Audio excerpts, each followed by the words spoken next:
Então, boa noite a todos. Vamos fazer a nossa prece de abertura.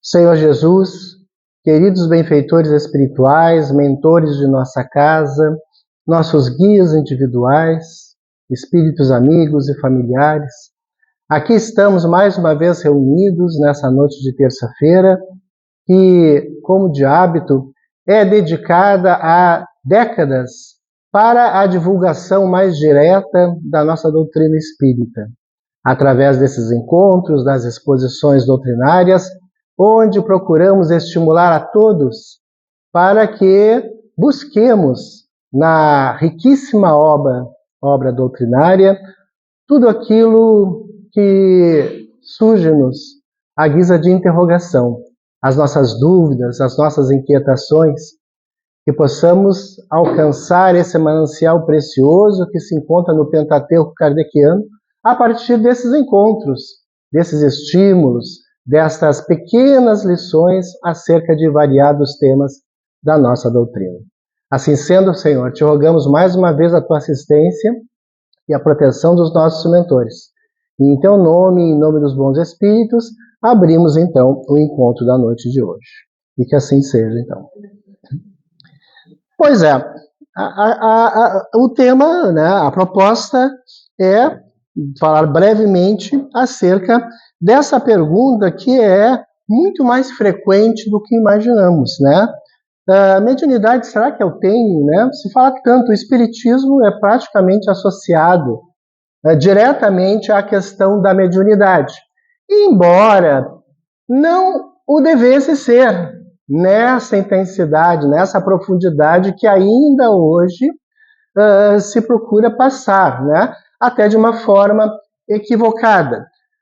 Nos primórdios da doutrina espírita, a partir do lançamento de O Livro dos Espíritos, em 18 de abril de 1857, efetivamente nós tínhamos uma avalanche, entre aspas, de pessoas interessadas em descobrir se eram portadoras da mediunidade. Mas por quê? Porque o que foi apresentado, o que deu a substância do Livro dos Espíritos, foi fruto direto da experimentação mediúnica. E de uma experimentação mediúnica bastante diversa daquela que nós temos hoje nas sociedades espíritas. Vejamos bem, né, o espiritismo estava para ser materializado na Terra. Então, buscou a espiritualidade superior que coordenou esse movimento da codificação, né, trazer, através da reencarnação, alguns milhares de pessoas portadoras dessa faculdade mediúnica, mas em um grau bastante acentuado, porque era a necessidade de que houvesse a demonstração clara, né, expressa a um grande público, né, que estava completamente, naturalmente dissociado da nossa visão do espiritismo acerca da sobrevivência da alma. Então, quando nós temos contato com as obras básicas, que é o nosso caminho inicial, inafastável, nós vemos o quê? Comunicações dos espíritos através da psicografia, né, através de batidas, através de fenômenos de efeitos físicos, como materialização, transporte de objetos e outros tantos efeitos que eram inquestionáveis no aspecto do fenômeno paranormal, ou seja, né, ao lado, né, fora daquilo que nós conceituávamos à época como normalidade. Mas nós temos que hoje em dia encarar de uma forma clara que já se passaram 160 anos daquela experimentação inicial que possibilitou a consolidação da nossa codificação. A mediunidade deste tempo de lá para cá, ou seja, nessas 16 décadas, sofreu profundas alterações. Por quê? Porque já não há mais a necessidade, pelo menos imperiosa, da comprovação da imortalidade. Por quê? Porque nós temos ao nosso alcance alguns milhares de títulos diversos acerca do espiritismo e das manifestações mediúnicas. Porque nós temos centenas de obras que comprovam, através de uma sistemática, de uma metodologia empregada, que as manifestações espirituais são uma realidade. E mais, vivenciamos praticamente todos nós, né, e isso a nível de espiritismo é um privilégio que nós vamos carregar para o resto da nossa existência e para as demais existências. Tivemos o privilégio de conviver com a mediunidade límpida, absolutamente fantástica de um Francisco Cândido Xavier, né, que reencarna em 1910 e nos deixa, né, perto de 2 décadas atrás. Então, assim, esse envolvimento todo, né, que nós experimentamos é mais do que suficiente para consolidar em todos nós, os interessados, adeptos espíritas, a verdade, a realidade de que houve efetivamente uma evolução da mediunidade. Citando Chico Xavier só para ilustrar, vejam bem, na década de 50, mais aproximadamente, Chico Xavier esteve envolto com um grupo de pessoas muito sérias, muito responsáveis, em algumas reuniões de materialização de espíritos. São reuniões privadas, absolutamente privadas, um número extremamente reduzido de pessoas selecionadas e com o ok da espiritualidade para poder participar daqueles trabalhos. Reuniões fechadas, obscuridade total, e o médium, os médiums, né, eventualmente mais de um, através do ectoplasma, materializam os espíritos, ou seja, os espíritos caminham, conversam com as pessoas todas, sem envolver o fenômeno mediúnico para essas pessoas, apenas do médium doador. Onde eu quero chegar com tudo isso? Chico esteve envolto nesse trabalho durante 2, 3 anos aproximadamente, não como médium principal, mas como um dos participantes mais notáveis, né, e com a energia mais límpida, até o momento que Emmanuel, o seu guia espiritual, diz: agora chegou. Chico não vai mais participar dessas reuniões, ele fala para o grupo, materializado, porque a sua tarefa é a do livro. A sua tarefa primordial é a do livro. Por que eu citei isso? Porque há uma evolução, de novo, com relação à evolução. O fenômeno é maravilhoso, mas o fenômeno necessariamente não convence. O que vence é aquilo que é trazido de uma forma que possa ser analisado e que passe pelo crivo da razão, que é a metodologia de Allan Kardec, e isso é que nos faz aceitar e nos transformar em espíritas, e não apenas o fenômeno. Fechando esse parênteses gigante, então vemos que há uma evolução da mediunidade. Então, para muitas pessoas ainda leigas, chegando no espiritismo, com informação desencontrada, ainda ressalta essa pergunta: será que eu tenho mediunidade? E hoje, mais do que nunca, nós sabemos que há muitas situações existenciais confundíveis com a mediunidade. Muitos transtornos mentais, muitas situações traumáticas que acabam se revelando em, entre aspas, sintomas parecidos com a mediunidade em todas as faixas etárias, a qualquer momento de nossas vidas, né? O que é tratado pela psicologia, pela psiquiatria, por determinados medicamentos, o que necessariamente não implica mediunidade, né? Ah, fulano é estranho, Beltrano é uma pessoa estranha, então ela é, mas não significa que é médium. Pessoas estranhas não significa, não tem um sinalzinho igual médium. Por sinal, os médiums são pessoas tão normais que passam imperceptíveis na multidão. Os estranhos, esses temos que ter cuidado. Né? Ah, ele está sempre fechado, ele está sempre semi-fechado, ele fala sozinho, então vamos cuidar. Né? Porque esse tipo de comportamento não é o comportamento que nós associamos à mediunidade. Ah, mas para aí, mas eu aprendi que tem um processo obsessivo, tal. Tudo bem, o processo obsessivo vale-se de uma sensibilidade mediúnica que pode ser transitória, uma abertura da paranormalidade transitória, ou seja, abre e fecha, inicia e termina. Encontra apenas uma janela que pode e normalmente é fechada. Então não podemos confundir distúrbios com mediunidade, embora alguns efetivamente representem sim a faculdade mediúnica de prova, que já nasce apresentando, né, ou se apresentando de uma forma problemática em função de vários fatores. Existe teste para mediunidade? Não. Não é como ir à farmácia e testar Covid, H1N1, não sei. Não tem. A Sociedade Espírita tem. Não tem. Não tem. Né? Ah, mas tem pessoas que olham para a gente e dizem, tu é médium.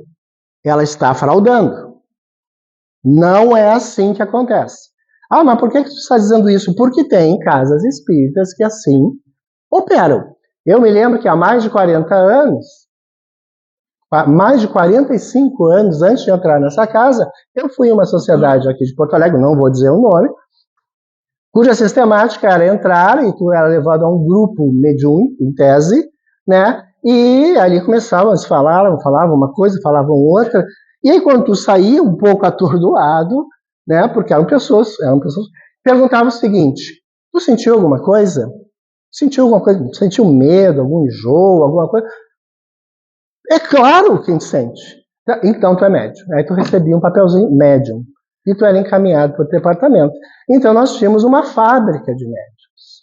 Né? E a pessoa que está sensibilizada por algum problema, por alguma situação existencial, acaba abraçando esse diagnóstico, que pode ser positivo para ela, porque pode atender a algumas expectativas, como pode ser um balde de água fria e um problema que nasce. Porque se dá muita atenção ao que se diz na instituição espírita, principalmente aquelas pessoas que têm algum cargo, alguma determinação de atendimento, que fazem atendimento fraterno, ou que são lidadores com a mediunidade. Nós temos que ter muito cuidado com o diagnóstico. É impossível dizer, mas se for um médium vidente diz. Não diz. O médium vidente, que é raro, a evidência é rara, a evidência contínua é rara, a evidência eventual é outro departamento, ele pode dizer se há um espírito ao lado, próximo à pessoa, mas não tem condições de qualificar a entidade, tá? Porque, não, se tiver a aura azul, positivo. Se tiver a aura vermelha, não é indução, porque eu sou colorado. Mas assim, as pessoas, pela aura, não é. Não podemos simplificar isso. As coisas não são assim, não é algo mecânico. Não existe esse diagnóstico, essa tabela que nós comparamos. Então, a mediunidade é um processo que irá se desdobrar, salvo algumas exceções, no transcorrer da vida da pessoa. Notadamente, quando se vincula à instituição espírita. Por quê? Porque a instituição espírita é óbvio que irá tratar de temas espíritas, irá tratar da mediunidade, irá apresentar uma série de casos, situações, irá pontuar determinadas expressões da mediunidade que a pessoa, aos poucos, vestirá ou não. Foi o tempo que os participantes da Casa Espírita, como os que estamos aqui hoje, vêm à instituição para ser médiums. Antigamente era diferente. 80%, mas eu vim aqui porque eu quero ser médium. E nem sabe o que é ser médium. Porque, de novo, os nossos parâmetros de mediunidade é Chico Xavier, Divaldo Franco, né? Ivone Pereira, quando conhecemos um pouco mais, um ou outro aqui ou ali. Só que a gente olha só para aquela parte do filé, né? Emmanuel, Joana de Ângeles, livros publicados, entrevistas, palestras filmadas, viagens internacionais, né? Excursões. Mas esse não é o horizonte real da mediunidade. O horizonte final da mediunidade é o que nós experimentamos na casa espírita, no dia a dia. É a aplicação do passe, da fluidoterapia, são as reuniões privadas de assistência aos desencarnados, privadas, não públicas, privadas. E por que o destaque? Porque ninguém vai assistir. Nós não vamos ter aplausos no final. Ninguém vai dizer assim, fulano é um médium bom. Beltrana é uma médium excepcional. Olha que mudou a voz, olha que fez assim. Isso não sai da sala. Os que estamos na sala, tudo bem, a gente conhece, sabe, aprecia o fenômeno com a sua naturalidade. Mas não há, fora disso, nada. Nada que nos destaque, que nos distinga. Então, essa questão da educação da mediunidade é algo que tem que ser muito bem pensado. E por que nasce essa questão? Mediunidade será que tem? Porque, claro, lá em O Livro dos Médiuns, de Allan Kardec e os Bons Espíritos, Allan Kardec é explícito ao afirmar que praticamente todos nós somos médiuns, todos nós somos médiuns, né? Embora uma fração bastante reduzida possa ser classificado como médiuns ostensivos, ou seja, aqueles nos quais os fenômenos se processam de uma forma permanente, não de uma forma eventual, permanente. Então, quando eles vêm às reuniões, quando nós participamos dos grupos, o fenômeno acontece. Não é um dia acontece, daqui a 30 dias vai acontecer de novo, ou eu tenho uma vidência, né, eventual. As pessoas dizem às vezes, mas eu sou médio vidente, porque eu vi alguma coisa passar. Viu uma vez. E não sabe nem o que viu, mas viu uma vez. Isso não caracteriza a vidência. Eu tive uma intuição, uma vez. Né? Um dia um copo estourou, né? Provavelmente mudança de temperatura, mudança de pressão, mas e ainda que fosse, né, uma vez, isso não caracteriza a mediunidade de uma forma que ela possa ser utilizada dentro da seara espírita, que é uma seara que utiliza a mediunidade para o fim assistencial, para a assistência aos desencarnados e para a assistência a todos os encarnados que aqui aportamos, através das irradiações, através da aplicação da fluidoterapia e, eventualmente, inclusive, através da desobsessão, caso estejamos nós sob uma influência espiritual que extrapole as simples conexões que fazemos e carregamos a vida toda. Assim como nós temos o nosso círculo de amizades, nós também os temos no plano espiritual. Assim como nós temos pessoas que não simpatizam conosco aqui na matéria, também tem aqueles que não simpatizam conosco no plano espiritual, o que não caracteriza necessariamente um fenômeno persecutório. Então, Allan Kardec diz, mediunidade é uma predisposição orgânica que pode ser desenvolvida. Então, a mediunidade não está no organismo, mas prende-se ao organismo através do que nós conhecemos como perispírito, ou esse corpo intermediário. Então, não está nas células, não está na matéria, mas está nesse corpo intermediário que possui uma hipersensibilização. O médium é como se fosse um alérgico. Por sinal, Divaldo Franco, em uma de suas conferências, diz que muitas vezes o alérgico mesmo, o asmático, é portador da mediunidade. Só que a mediunidade, como a mediunidade que se constitui também pelo fenômeno da captação, ela acaba manifestando-se automaticamente através das irritações na pele. Palavras de Divaldo.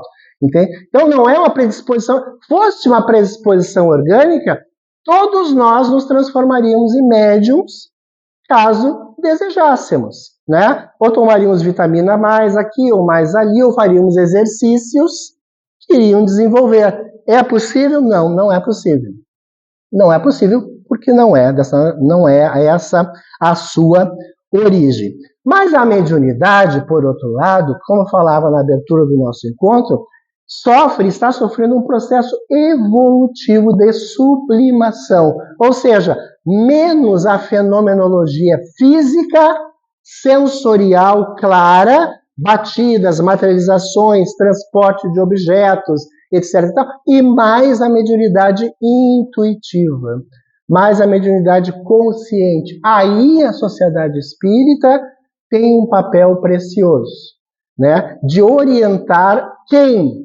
As pessoas que, interessadas verdadeiramente no espiritismo, e que se propõem a estudá-lo, né, segundo a metodologia própria, né, segundo a sua estrutura, começam efetivamente a se transformar em pessoas mais suscetíveis à influenciação espiritual consciente, intuitiva, e pode-se assim dizer que é possível a formatação de novos instrumentos mediúnicos, que lidarão com a mediunidade consciente e intuitiva.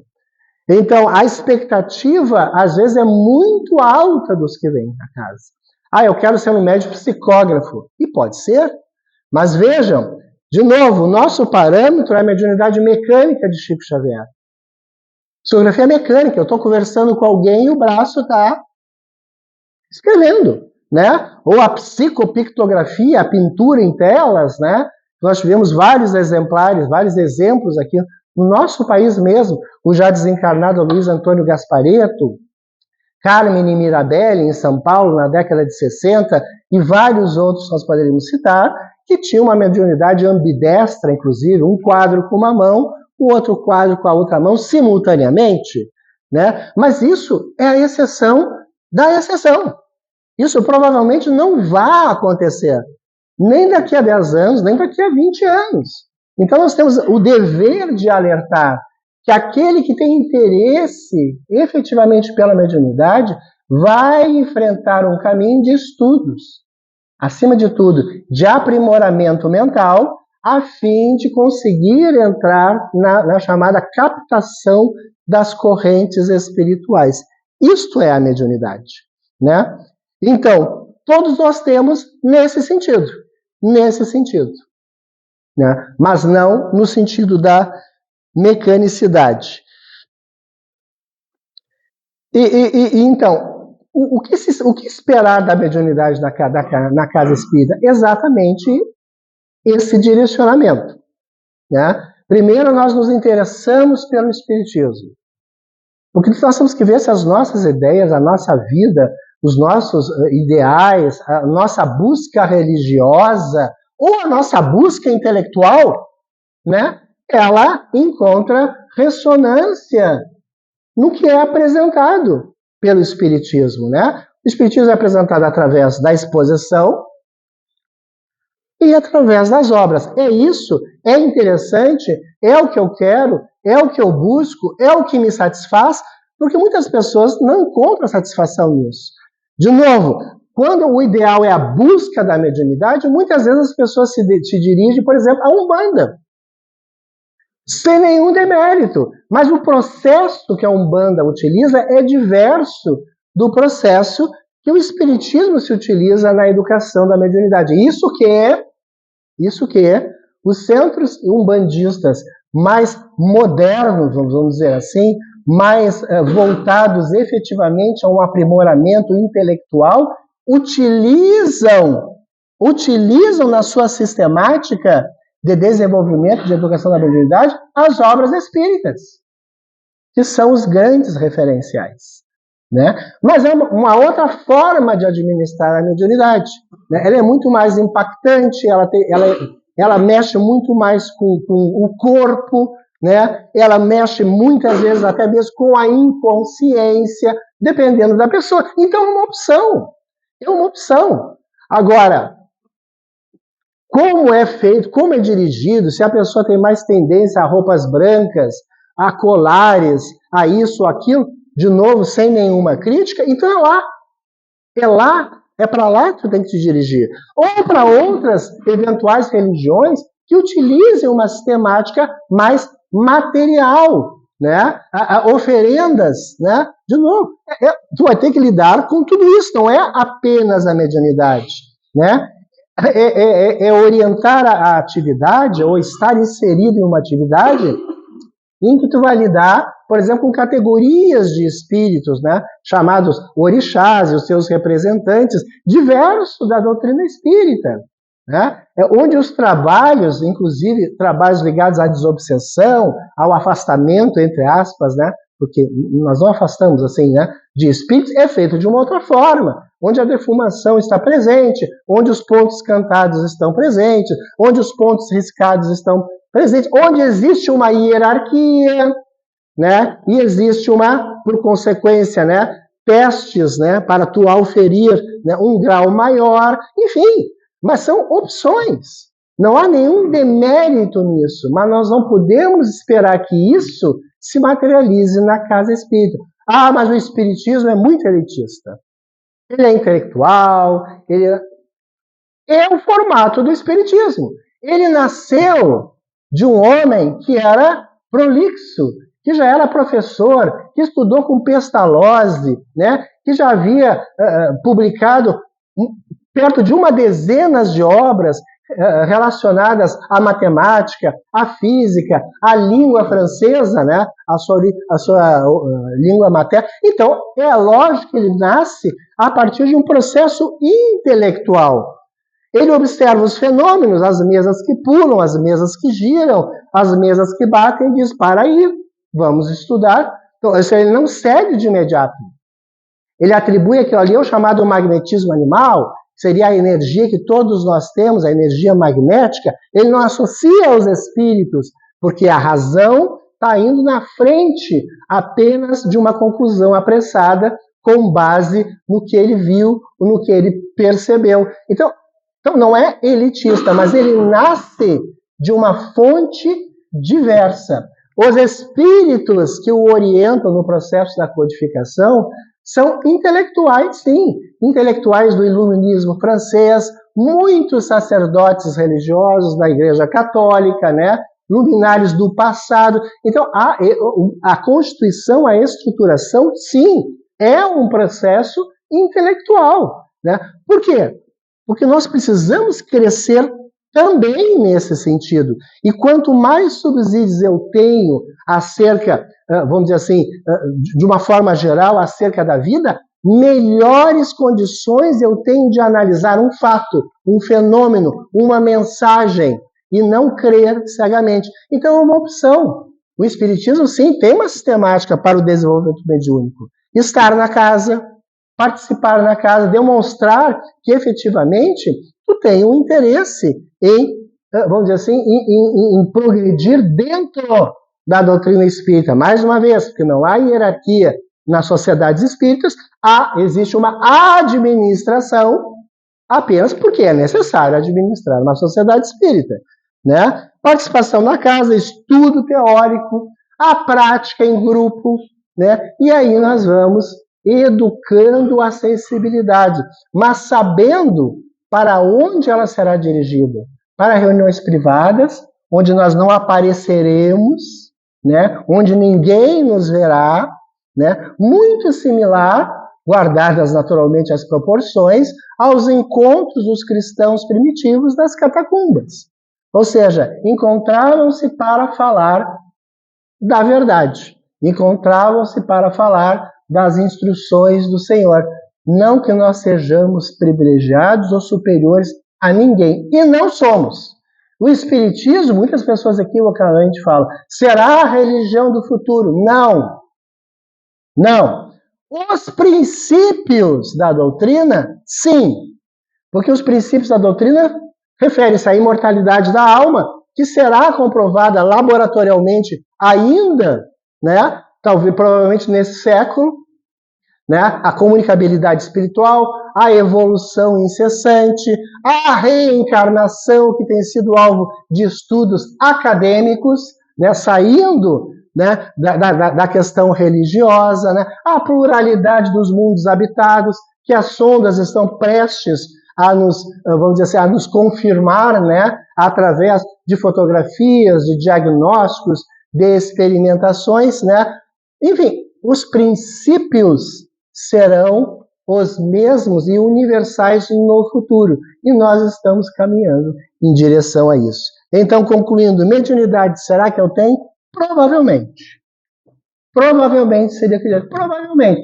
Porque quando nós nos interessamos, estamos na casa e gostamos da doutrina e procuramos nos ilustrar cada vez mais, entendendo que a casa espírita não é um lugar para tirar a nossa dor de cabeça apenas, para tomarmos o passe que vai nos energizar e nós vamos aguentar toda a semana, que ela é muito mais do que isso, nós já estamos dando um sinal. Um sinal que alguma coisa na nossa mente, na nossa alma, busca mais, né? E está se conectando mais com essas correntes espirituais.